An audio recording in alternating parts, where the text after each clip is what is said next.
Hello everyone, जय हिंद, नमस्कार, welcome you all to mission competition. आप सभी को सबसे पहले राधे राधे, जय श्री राम। और जिन जिन के यहाँ छठ है तो आप सभी को छठ के हार्दिक पर्व का हार्दिक शुभकामनाएं। आज पहला छठ का आज संझिया अर्घ है, तो आप सभी को हार्दिक शुभकामनाएं। और कमेंट करके जरूर बताइए किन किन के यहाँ छठ हो रहा है और कितने लोग फास्टिंग में हैं, कितने लोग फास्टिंग में नहीं हैं और कितने लोग नवरात्रि के फास्टिंग में। चलिए खैर, गुड न्यूज़ ये है कि देखिए आरपीएफ की ओर से नई वैकेंसी आई है और 4600 प्लस पदों पे ये बहाली है।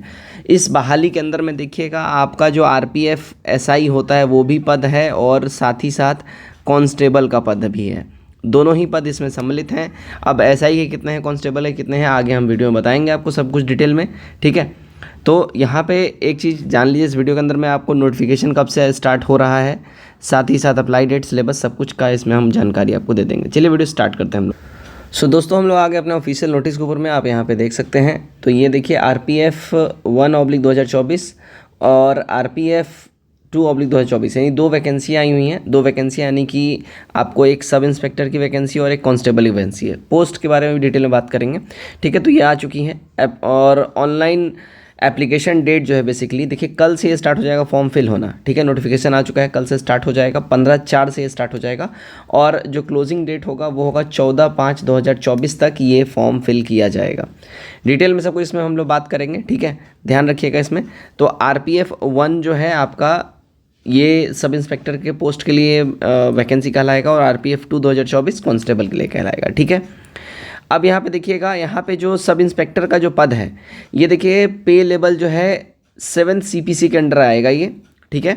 और यहीं साथ ही साथ जो यहाँ पे कांस्टेबल का जो यहाँ पे पद है वो पे लेवल सीपीसी जो है 3rd के अंतर्गत यहाँ पे आएगा। एजुकेशनल क्वालिफिकेशन यहाँ आपसे पूछा जा रहा है कि भाई क्या क्या रहेगा। तो अगर आप दरोगा के लिए भरना चाहते हैं यानी एसआई के लिए भरना चाहते हैं तो आप ग्रेजुएट होने चाहिए भारत के किसी भी रिकग्नाइज्ड यूनिवर्सिटी से। और इसमें जो आपको इनिशियल पे ऑफर किया जा रहा है वो 35,400 का है, ठीक है। मेडिकल स्टैंडर्ड आपको B1 का मेडिकल स्टैंडर्ड यहाँ पे दिया जा रहा है। और अगर आप कांस्टेबल के लिए अगर यहाँ पे आप इच्छुक हैं तो आप 10वीं पास कम से कम होने चाहिए या इक्विवेलेंट उसी के आपके पास डिग्री होनी चाहिए भारत के किसी भी रिकग्नाइज्ड यूनिवर्सिटी से। 21,700 का आपको पे ऑफर किया जा रहा है। B1 स्टैंडर्ड मेडिकल यहाँ पे दिया जाएगा। मिनिमम एज जो हम बात करें दरोगा के लिए 20 साल और मैक्सिमम 28 साल और सेम कांस्टेबल के लिए 18 यानी 2 साल घटा दिया गया है मिनिमम एज और 28 मैक्सिमम एज रखा गया है। तो जितने भी लोग इसके पात्र हैं डेफिनेटली आप लोग ये फॉर्म फिल करिए, क्योंकि ये वंस इन अ टाइम आपको ये अपॉर्चुनिटी है, बार बार ये वैकेंसी नहीं आते रहती है। अब पदों की बात कर लेते देखिएगा पोस्ट कितना रहेगा। तो एसआई के लिए 452 पदों पे बहाली आई हुई है और कांस्टेबल के लिए 4208 पदों पे बहाली आई हुई है। ओवरऑल मिला के 4660 पदों की कंबाइंड अगर हम बात कर ले जो दोनों को और जोड़ देंगे टोटल कंबाइंड वैकेंसीज 4660 हो जाती है, ठीक है जी। अब यहाँ पे एज लिमिट वगैरह की भी हम लोग बात कर लेते हैं, क्या रहने वाली है, कैसे कैसे क्या कैलकुलेट किया जाएगा। तो यहाँ पे देखिएगा एज जो है एज ऑन 1/7/2024 के हिसाब से यानी 1 जुलाई जो है के हिसाब से आपको यहाँ पे होनी चाहिए। तो यहाँ पे आपको उसके हिसाब से मिनिमम एज जो है आपको 20 और दरोगा के लिए और 18 उसके लिए कांस्टेबल के लिए आपको कंप्लीट होना चाहिए। अब यहाँ बोला जा रहा है डिटेल CN RPF 1/24 और RPF 2 2024 will be published on the official website of RRBs on 15/4। तो कल डिटेल इसका एप्लीकेशन आपको दिख जाए और कल से जो है फॉर्म फिल होना स्टार्ट हो जाएगा।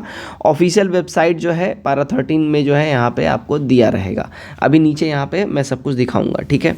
अब यहाँ पे देखिएगा क्या बोल रहा है, candidate should ensure that they possess fulfil all eligibility conditions prescribed for the post as on closing date for submission of application. Candidate waiting for result of prescribed education qualification should not apply. अब यहाँ क्या बोल रहा है कि देखिएगा अगर आप लोग अप्लाई कर रहे हैं तो अप्लाई करने के लास्ट डेट से पहले यहाँ पे जो भी एजुकेशनल क्वालिफिकेशन आपसे बोला जा रहा है वो आपके पास होनी चाहिए, कंपलसरी है।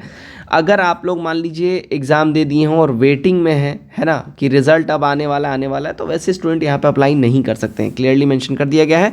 और उसके बाद फिजिकल मेजरमेंट जो है यहाँ पे स्टैंडर्ड क्या रहेगा, तो candidate must ensure that they fulfil the prescribed PMT यानी medical standard for the post for which they are applying as detail in the CN published on the official RRB website, ठीक है। तो medical standard जो दिया रहेगा detail जब इसका notification आएगा उसमें जैसा दिया रहेगा तो वो आप पूरा फुलफिल करने चाहिए। ठीक है।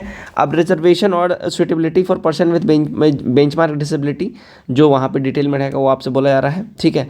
रिजर्वेशन वुमेंस के लिए 15% यहाँ पर रिजर्व रखा गया है, देखिएगा। तो 15% of post are reserve for women. For further information refer to the detail CNs to be published on the official website RRB। Reservation for SC/ST OBC EWS candidate for further information refer to the detail CNN।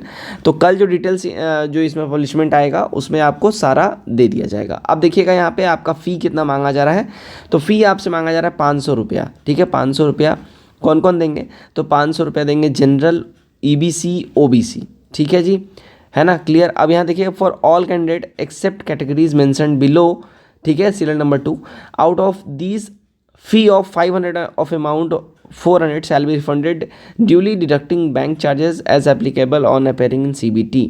सब यहाँ पे आपको क्या बोला जा रहा है, अगर आप एग्ज़ाम में अपीयर हो गए, ठीक है, अगर आप एग्ज़ाम में यहाँ पे अपीयर हो जाइएगा तो उसके बाद आपका जो 500 का जो फ़ी रहे अभी स्टार्टिंग में लिया जाएगा, तो उसमें से काट के 100 रुपया आपको 400 रुपया आपके बैंक खाते में वापस डिपॉजिट कर दिया जाएगा। एग्ज़ाम में अगर आप अपीयर हो गए तब, एग्ज़ाम हो जाने के बाद, रिजल्ट आ जाने के बाद, ठीक है, ये उसके बाद का प्रोसेस रहता है। For candidate who belong to SC/ST ex serviceman female minority economical backward class this fee of 250 shall be refunded duly deducting the charges, ठीक है। तो देखिए अगर आप SC/ST हैं, एक्स सर्विसमैन हैं या EBC बैकवर्ड क्लास से अगर फीमेल हैं तो आपसे 250 ही लिया जाएगा, और अगर आप एक बार एग्जाम में अपीयर हो गए तो ये 250 भी आपको पूरा रिफंड कर दिया जाएगा, ठीक है, ध्यान रखिएगा। Only candidate who attend CBT will get refund of their examination fee mentioned above. साफ साफ यहाँ बोल दिया गया है जो कैंडिडेट एग्जाम में बैठेंगे उन्हीं को फ़ी दिया जाएगा, क्लियर। तो ये सारा डिटेल बात जो आपने यहाँ पे देख लिया। अब यहाँ पे देखिएगा, अगर आप candidate are advise to refer only to the official website of RRB as mentioned below, तो यहाँ पे ऑफिशियल वेबसाइट यहाँ पे दिया गया है, आप इस पे डायरेक्टली विजिट कर सकते हैं। अहमदाबाद यानी कि RRB अहमदाबाद है, RRB अजमेर है, बेंगलुरु है, तो यहाँ पे वेबसाइट आप इनमें से किसी वेबसाइट पे आप जो है सीधा जाके वहाँ से आप डिटेल कल जब यहाँ पे नोटिस आ जाएगा उसको आप देख सकते हैं। तो आई होप ये आपके जो है बिल्कुल ही इसके लिए आप एक्साइटेड होंगे और एक्साइटेड थे। तो वैकेंसी आ गई है RPF की, आप लोग डेफिनेटली इसको भरिए। सिलेबस की बात कर ले, सिलेबस इसमें क्या रहेगा, तो सिलेबस एज शेड्यूल्ड जो सिलेबस रहता है, यानी कि इसमें आपका क्या रहता है, तो मैथ रहेगा, GK GS रहेगा, साइंस रहेगा एज मेंशन्ड जो भी रहता है, और रीजनिंग के सवाल रहेंगे। इतने सवाल आपको, इतने जो आपके जो सिलेबस के रहते हैं वैसे रहेंगे, 100 सवाल रहता है वो आपका रहेगा, ठीक है। तो यही रहेगा। कल डिटेल जब नोटिफिकेशन आएगा तो डिटेल नोटिफिकेशन में मैं आपको सब कुछ बता दूंगा, सिलेबस क्या क्या रहेगा नहीं रहेगा। आप सब ने जो भी लोग आप लोगों ने एग्ज़ाम दिया हुआ है रेलवेज़ का, सेम वही सिलेबस रहेगा, सिलेबस में कोई चेंजेस नहीं किया गया है, क्योंकि नोटिफिकेशन में अभी कोई भी ऐसा चीज़ नहीं आया है। कल डिटेल नोटिफिकेशन में आपको हर एक चीज़ मैं डिटेल के साथ क्लियर कर दूंगा। तो आई होप ये वीडियो आपके काम का होगा। अगर काम का है चैनल सब्सक्राइब करिए, अपने दोस्तों के साथ शेयर करिए। Till then take care, bye bye, God bless you all.